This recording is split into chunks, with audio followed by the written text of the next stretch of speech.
Bikin heboh, seorang pelatih kelas dunia yang terbiasa menangani tim nasional besar akhirnya menginjakan kaki di Indonesia. Dan yang terjadi justru di luar dugaan. Bukan Indonesia yang terkejut dengan kehadirannya, tapi John Herdman lah yang justru terpana. Inilah kisah lengkapnya. Kisah tentang kedatangan John Herdman, tentang bagaimana pandangannya berubah total, dan tentang satu fakta penting. Sepak bola Indonesia kini bukan lagi bahan ejekan, tapi mulai jadi sorotan dunia. Simak semua beritanya hingga selesai.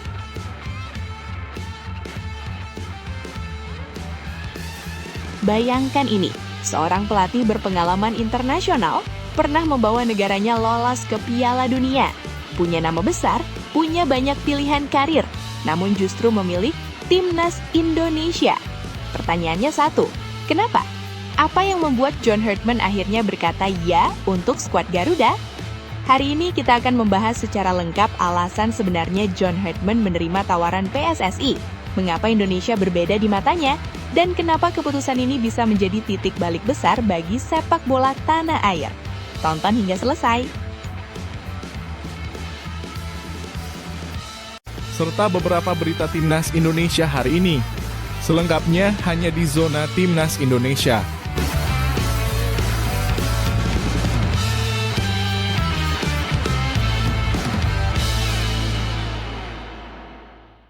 Sebelumnya, jangan lupa subscribe channel ini supaya tidak ketinggalan berita Timnas Indonesia. Bikin heboh, seorang pelatih kelas dunia yang terbiasa menangani tim nasional besar akhirnya menginjakan kaki di Indonesia. Dan yang terjadi justru di luar dugaan. Bukan Indonesia yang terkejut dengan kehadirannya, tapi John Herdman lah yang justru terpana. Inilah kisah lengkapnya. Kisah tentang kedatangan John Herdman, tentang bagaimana pandangannya berubah total, dan tentang satu fakta penting. Sepak bola Indonesia kini bukan lagi bahan ejekan, tapi mulai jadi sorotan dunia. Simak semua beritanya hingga selesai. Jakarta kembali bergemuruh. Bukan karena pertandingan besar, bukan karena gol dramatis di menit akhir, tapi karena satu nama, John Herdman. Nama yang selama ini identik dengan sepak bola modern, disiplin Eropa, dan prestasi internasional. Pada pukul 14 WIB, John Herdman akhirnya resmi tiba di Indonesia. Dan sejak detik pertama kedatangannya, cerita besar langsung dimulai. Begitu mendarat, suasana langsung terasa berbeda. John Herdman tidak datang sendirian. Ia dikawal langsung oleh perwakilan PSSI yang terlihat mengenakan jaket resmi Timnas Indonesia. Ini bukan kunjungan biasa. Ini sinyal kuat bahwa Indonesia sedang serius. Serius membangun, berbenah, dan serius ingin naik level. Bersama Herdman, hadir juga 5 asisten kepercayaannya. Wajah mereka menunjukkan satu ekspresi yang sama. Penasaran, antusias, dan sedikit terkejut. Karena apa yang mereka lihat tidak sesuai dengan bayangan sebelumnya. Ini bagian paling menghebohkan. Sebelum datang ke Indonesia, Herdman dan timnya mengaku memiliki anggapan umum yang sering dilekatkan pada negara berkembang. Mereka mengira Indonesia tertinggal, fasilitas terbatas, infrastruktur seadanya, sepak bola yang masih jauh dari standar internasional. Namun semua itu langsung runtuh sejak hari pertama. Salah satu asistennya bahkan berkata, "Kami benar-benar tidak menyangka Indonesia jauh lebih maju dari yang kami bayangkan." Kalimat sederhana, tapi maknanya dalam. Ini bukan sekedar pujian basa-basi. Ini pengakuan jujur dari orang yang sudah melihat dunia sepak bola dari dekat. Dan tibalah mereka di satu tempat yang menjadi saksi sejarah, tempat yang menjadi simbol kebangkitan, Stadion Utama Gelora Bung Karno. Begitu Herdman melihat langsung SUGBK, ekspresinya berubah. Ia terdiam, mengamati, dan tersenyum. Stadion ini bukan hanya besar, tapi megah, modern, dan penuh aura. Mulai dari kualitas rumput, ruang ganti pemain, pencahayaan kelas dunia, hingga desain stadion yang ikonik. Herdman bahkan menyebut GBK sebagai salah satu stadion paling megah di Asia. Lalu ia berkata, "Ini stadion luar biasa. Saya bisa membayangkan betapa gilanya atmosfer supporter di sini." Kalimat itu bukan sekedar komentar, itu adalah pengakuan. Satu hal yang paling membuat John Herdman tidak sabar adalah supporter Timnas Indonesia. Ia mengaku sudah sering melihat video, melihat tribun penuh lautan merah putih, mendengar nyanyian yang tidak pernah berhenti, melihat tekanan luar biasa untuk tim lawan.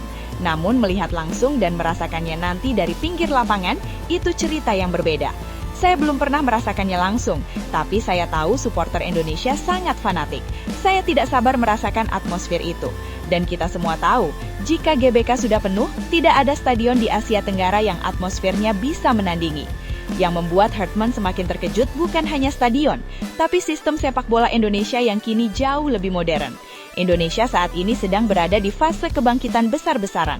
Pusat latihan modern, lapangan berstandar FIFA, penggunaan sport science, analisis data pemain, dan manajemen tim nasional yang lebih profesional. Ini bukan mimpi, ini sedang terjadi. Hampir seluruh fasilitas sepak bola Indonesia kini sudah berstandar internasional, dan ini yang membuat Indonesia berbeda dari beberapa tahun lalu. Dulu, Indonesia sering dianggap sebelah mata, sering jadi bahan candaan, sering diremehkan, sering dianggap hanya kuat di supporter. Tapi sekarang, pelatih kelas dunia datang dan justru terkejut dengan kemajuan kita. Ini tanda bahwa ada sesuatu yang sedang berubah. Sepak bola Indonesia tidak lagi jalan di tempat, ia sedang berlari. Tak butuh waktu lama, media sosial langsung meledak. Nama John Hartman trending, video kedatangannya viral, komentar fans membanjiri timeline. Banyak yang berharap satu hal, era baru sepak bola Indonesia. Era yang lebih modern, lebih disiplin, lebih berani bersaing. John Hartman bukan hanya soal taktik, bukan hanya soal strategi. Ia membawa mentalitas, budaya profesional, dan pengalaman internasional. Dan yang terpenting, ia datang di saat yang tepat. Saat Indonesia siap, saat fasilitas mendukung, saat supporter sudah luar biasa. Satu hal kini jelas, Indonesia bukan lagi negara yang dipandang sebelah mata dalam sepak bola. John Hartman telah melihatnya langsung, merasakannya sendiri, dan mengakuinya. Sepak bola Indonesia sedang bangkit, dunia mulai melirik, dan mungkin cerita besar baru saja dimulai. Kalau menurut kalian, apakah John Hartman adalah sosok yang tepat untuk membawa sepak bola Indonesia ke level berikutnya? Tulis pendapat kalian di kolom komentar. Jangan lupa like, share, dan subscribe, karena kita akan terus membahas perkembangan sepak bola Indonesia yang semakin menggila.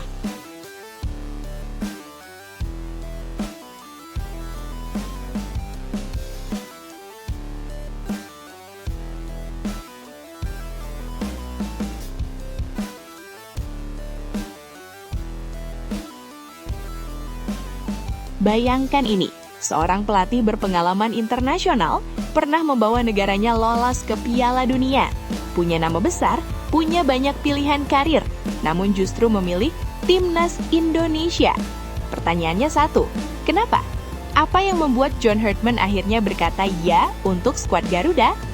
Hari ini kita akan membahas secara lengkap alasan sebenarnya John Hartman menerima tawaran PSSI, mengapa Indonesia berbeda di matanya, dan kenapa keputusan ini bisa menjadi titik balik besar bagi sepak bola tanah air. Tonton hingga selesai. Pada Sabtu 3 Januari 2026, PSSI secara resmi mengumumkan satu nama besar, John Hartman sebagai pelatih baru Timnas Indonesia. Pengumuman ini langsung mengundang reaksi besar. Ada yang optimis, ada yang penasaran, ada juga yang bertanya-tanya, kenapa Hartman mau ke Indonesia? Kenapa bukan negara lain? Kenapa sekarang? Apalagi ia datang menggantikan Patrick Kluivert yang sebelumnya mundur lewat mutual termination pada Oktober lalu setelah gagal membawa Timnas Indonesia lolos ke Piala Dunia 2026. Tekanan besar? Jelas. Tantangan berat? Sudah pasti. Namun justru disitulah jawabannya mulai terlihat. Sebelum kita masuk ke alasannya, kita perlu paham satu hal. John Hartman bukan pelatih sembarangan. Ia adalah sosok yang pernah membawa Kanada lolos ke Piala Dunia 2022, mengakhiri penantian selama 36 tahun. Ia paham betul bagaimana membangun tim nasional dari nol, mengubah mentalitas, dan menyalakan mimpi satu negara. Jadi ketika pelatih seperti ini memilih Indonesia, itu bukan kebetulan. Setelah berpisah dengan Toronto pada November 2024, John Hartman berstatus tanpa klub. Banyak yang mengira ia akan menunggu tawaran dari Eropa atau Amerika Utara. Namun nyatanya, ia justru tertarik dengan proyek yang datang dari Asia Tenggara. Dan disitulah Indonesia masuk. Akhirnya, Hartman sendiri buka suara. Ia menyebut bahwa keputusannya menerima tawaran Timnas Indonesia bukan soal uang, bukan soal popularitas, tapi soal proyek. Ia berkata, ini tentang menemukan proyek yang tepat, proyek yang bisa saya rasakan gairah dan intensitas penggemarnya. Kalimat ini penting, karena Hartman tidak mencari tim instan, ia mencari tim yang hidup, dan menurutnya Indonesia punya itu. Di mata Hartman, sepak bola Indonesia bukan sekadar olahraga, Ini adalah budaya, ini adalah identitas, ini adalah emosi. Ia melihat bagaimana supporter Indonesia begitu fanatik, begitu loyal, begitu terlibat. Stadion penuh, media sosial ramai, setiap pertandingan seperti final. Bagi pelatih seperti Hartman, hal seperti ini adalah bahan bakar. Bukan hanya supporter, sikap PSSI juga jadi faktor penting. Hartman mengaku terkesan dengan keseriusan Federasi Sepak Bola Indonesia. PSSI datang bukan dengan janji kosong, tapi dengan visi yang jelas. Mereka ingin pelatih yang paham kualifikasi Piala Dunia, bukan teori, tapi pengalaman nyata. Dan Hartman memenuhi itu. Ia melihat komitmen, ia melihat arah, ia melihat kesungguhan. Itu yang membuatnya yakin. Satu hal menarik lainnya, John Hartman menilai timnas Indonesia bukan tim kosong. Justru sebaliknya, ia melihat talent pool yang besar, pemain muda, pemain lokal, pemain diaspora. Menurutnya potensi itu sudah ada, tinggal diarahkan. Pernyataan paling menarik datang saat Hartman berkata, suasananya sangat mirip dengan Kanada. Kenapa ini penting? Karena Kanada adalah contoh sukses. Negara besar, banyak potensi lokal, memiliki pemain dui kewarganegaraan namun sebelumnya tidak diperhitungkan. Persis seperti Indonesia. Dan kita tahu bagaimana akhirnya Kanada lolos ke Piala Dunia 2022. Hartman melihat pola yang sama. Dan ia percaya Indonesia bisa meniru jalur tersebut. John Hartman dijadwalkan akan segera berangkat ke Indonesia pekan depan. Ia akan menghadiri konferensi pers perkenalan resminya sebagai pelatih timnas Indonesia. Namun yang menarik, ia tidak ingin hanya datang lalu melatih. Ia ingin terlibat penuh. Hartman menegaskan satu hal penting. Menurut saya, jelas hal yang penting untuk mempelajari budaya Indonesia dan sepenuhnya terlibat di dalamnya. Bagi Hartman, taktik saja tidak cukup. Ia ingin memahami orang-orangnya, adat istiadatnya, cara berpikirnya. Karena koneksi antara pelatih, pemain, dan masyarakat adalah fondasi kesuksesan. Kedatangan John Hartman bukan hanya soal hasil cepat. Ini soal fondasi, soal arah, soal identitas. Ia datang bukan untuk sekedar menang hari ini, tapi membangun untuk besok. Kini semuanya jelas. John Hartman tergiur ke timnas Indonesia karena proyek yang jelas, gairah supporter yang luar biasa, dukungan federasi yang serius, potensi pemain yang besar, budaya sepak bola yang hidup. Indonesia bukan lagi pilihan aneh. Indonesia adalah tantangan menarik, dan mungkin inilah awal dari cerita besar sepak bola Indonesia. Menurut kalian, apakah John Hartman adalah sosok yang tepat untuk membawa timnas Indonesia ke level berikutnya? Tulis pendapat kalian di kolom komentar. Jangan lupa like, share, dan subscribe agar kita terus mengawal perjalanan timnas Indonesia.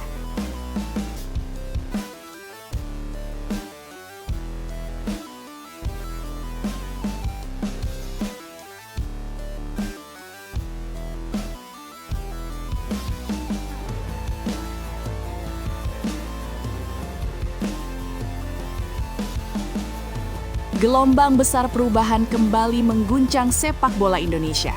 Bukan isu, bukan wacana, tapi langkah nyata. Setelah sekian lama publik menanti arah jelas revolusi timnas Indonesia, kini semuanya mulai terlihat terang. Penunjukan John Hartman sebagai pelatih kepala bukan hanya pergantian sosok di pinggir lapangan, itu adalah pernyataan perang. Pernyataan bahwa PSSI ingin membawa timnas Indonesia naik kelas, naik level, dan naik mentalitas. Dan hari ini, mesin itu mulai dipanaskan. PSSI benar-benar tancap gas. Proses naturalisasi pemain keturunan kembali digulirkan. Dan dua nama yang kini menyedot perhatian besar publik sepak bola nasional adalah Jansen Silt dan Laurin Ulrich. Dua pemain muda, bertalenta dengan latar belakang sepak bola Eropa yang kini diproyeksikan menjadi bagian dari masa depan Garuda. Simak sampai selesai. Jika kita mundur sedikit ke belakang, timnas Indonesia sudah berkali-kali mencoba bangkit. Namun seringkali upaya itu terhenti di tengah jalan. Program berubah, pelatih berganti, visi tak konsisten. Tapi kali ini terasa berbeda. PSSI tidak lagi bergerak reaktif, melainkan strategis dan terencana. Penunjukan John Hartman menjadi fondasi utama. Pelatih yang terbiasa menangani tim nasional, memahami manajemen pemain diaspora, dan dikenal mampu membangun mental juara. Dan kini, fondasi itu mulai diisi dengan material yang tepat. Naturalisasi Jansen Silt dan Laurin Ulrich bukan keputusan dadakan. Keduanya masuk dalam 6 nama yang saat ini berada di radar utama PSSI. Artinya, mereka bukan sekedar opsi, tapi bagian dari rencana besar. Jansen Shield dikenal sebagai pemain bertahan modern, tipikal bek yang tidak hanya kuat dalam duel, tapi juga nyaman menguasai bola. Dalam sepak bola modern ala John Hartman, pemain seperti ini sangat vital.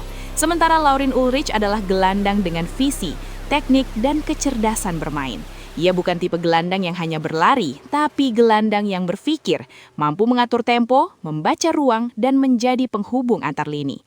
Keduanya adalah profil pemain Eropa modern yang selama ini masih minim di skuad timnas Indonesia. Dan inilah yang membuat proses naturalisasi mereka begitu krusial. Yang menarik, PSSI kali ini tidak hanya memberi lampu hijau, tapi turun langsung mengawal proses dari A sampai Z. Mulai dari penelusuran garis keturunan, verifikasi dokumen, proses kewarganegaraan, hingga memastikan semuanya sesuai dengan regulasi FIFA dan hukum Indonesia. Tidak ada lagi proses yang berjalan lambat tanpa kejelasan. Tidak ada lagi kesan ragu-ragu. PSSI ingin memastikan bahwa ketika John Hartman membutuhkan pemain, semuanya sudah siap. Ini adalah sinyal kuat bahwa era setengah-setengah telah berakhir. Indonesia tidak lagi sekedar ikut arus, Indonesia sedang membangun kekuatan. Satu hal penting yang perlu dipahami, naturalisasi bukan berarti menutup pintu bagi pemain lokal. Justru sebaliknya, naturalisasi adalah akselerator, alat untuk mempercepat proses belajar, meningkatkan standar latihan, dan memacu kompetisi internal.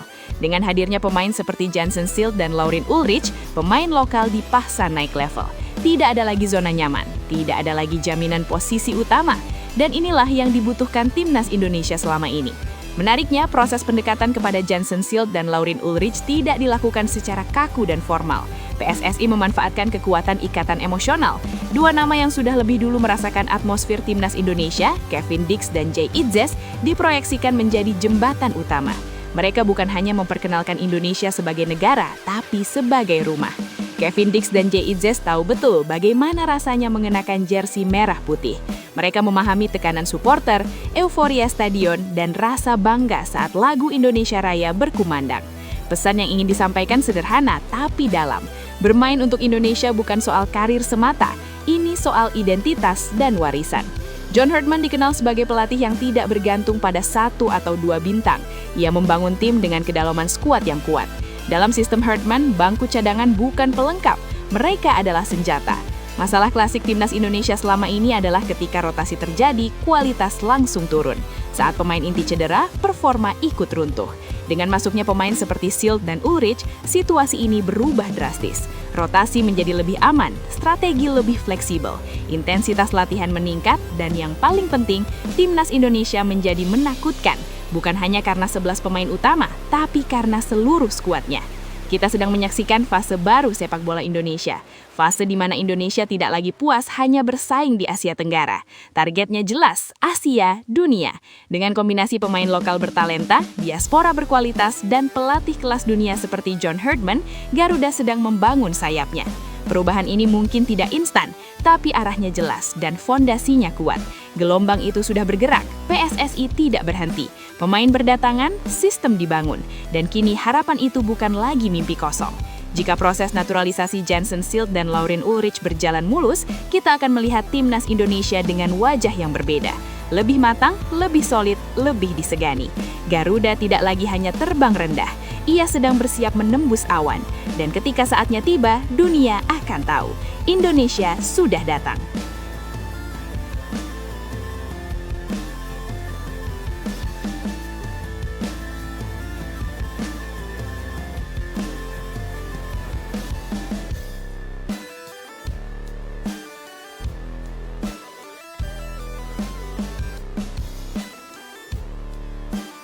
Joy Pelupesi masih marah gara-gara Patrick Kluivert gagal bawa timnas Indonesia ke Piala Dunia 2026. Sepak bola tidak selalu soal kemenangan.